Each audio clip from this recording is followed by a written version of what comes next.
Time to turn our attention to the international newspapers, and Elena's with us here on set. She's back from her holidays. What's in the papers then, Elena?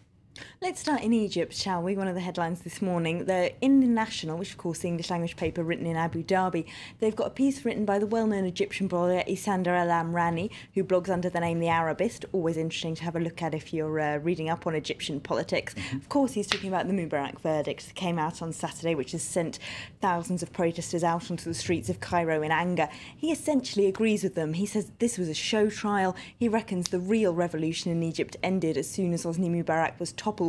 Once the army, the Supreme Council of the Armed Forces, took power, it was already over as far as he's concerned. He says they're just chopping off the head of the serpent, condemning Mubarak in order to make sure the vast military establishment in Egypt that thrived under his regime continues to survive without him.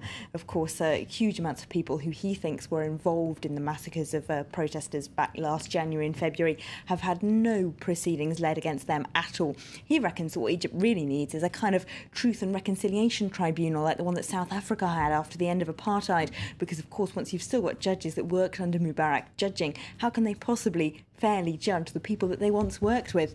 Over in Egypt, the paper Al-Masri Al-Yawm has a pretty similar take on things, but they also say that both candidates for the presidency now are equally compromised in different ways. Of course, Ahmed Shafiq, former Mubarak Prime Minister, lots of commentators saying that if he becomes president, the revolution will have been pointless. It will go back to nothing. The liberties that Egyptians have won have a high possibility of being taken away. But in that article, they say the Muslim Brotherhood candidate Mohamed Morsi would be no better because he's so polarising. The Muslim Brotherhood have really contributed to a vast fragmentation of those Egyptian groups that unified to push Mubarak out. And it's just this fragmentation that has allowed pro-Mubarak forces to keep their hands on power.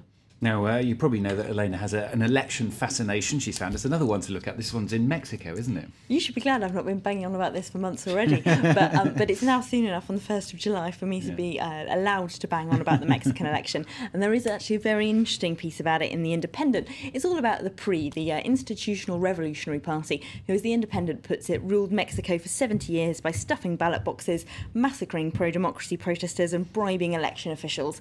And so you would think, really, that having got rid of them in the year 2000, most Mexicans would not be pleased to see them make a comeback. But their candidate, Enrique Peña Nieto, is soaring ahead in the polls on 45%. How can we explain this? Well, part of it is just the war on drugs, that Mexican voters are so upset with the situation that they just want a tough hand to bring some security and try and bring it under control, even if that means less democracy and free speech for everybody. There's also the fact that they're deeply implanted in rural areas where a lot of people are illiterate, where they'll still follow orders of local politicians or landowners to vote in a particular direction. And in those areas, they were never really pushed out. And the candidate, though, isn't going down very well with swathes of people in Mexico. Not only does his party have that long, dreadful human rights record, which has brought young people protesting out onto the streets in huge numbers, there's also the fact that the man himself, Peña Nieto, as the recently deceased, very famous Mexican novelist Carlos Fuentes put it, is somewhat lacking in the intellectual department. This is the man who was last mentioned in the press review because he couldn't name 3 books that had influenced him. Famous for being married to a telenovela actress, not necessarily the most heavyweight person that Mexico needs to lead up its economy, but it still looks like he might well win. The nearest candidate behind him, Andrés Manuel López Obrador, the leftist, who many in Mexico would say actually won the last election but had it stolen, is miles behind with 27%. And the last one you pulled out is certainly nothing to do with elections whatsoever, because it's about the Queen and the Jubilee coverage. Yep, got to have some Queen, but as The Guardian puts it on its front page, it was a royal washout. It poured down yesterday in London, but nevertheless you got that rather spectacular flotilla of boats sailing up the Thames and across the Guardian's front page.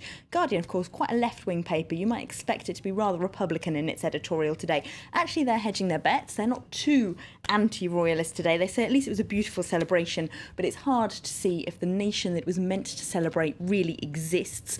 The Independent, for its part, has interviewed some Republican demonstrators who took to the banks of the Thames for their part with big placards saying "Make Monarchy History" yesterday. They have also written a good piece in the Huffington Post, which is worth a read, saying that the Queen represents all of the worst things about modern Britain, all of its inequalities, according to that writer, and it makes Britain a prisoner of its past, stopping it from being able to look forward. One group of people trying to hold on to one part of cultural conservatism who aren't doing very well either, according to The Independent, are a group called the Defenders of the Queen's English, who are being forced, according to The Independent, to disband after only 22 people went to their last meeting. So this should probably, journalists should be concerned about this, because as The Independent puts it, people who use and misuse and abuse semicolons and apostrophes will be even more free to do so without groups like the Defenders of the Queen English to stop them. Probably half the people in that meeting were here from France 24, I suspect. Well, we're very careful about our use of apostrophes and semicolons, of course. We do our best. Elena, thanks very much. Elena with the international papers on France 24.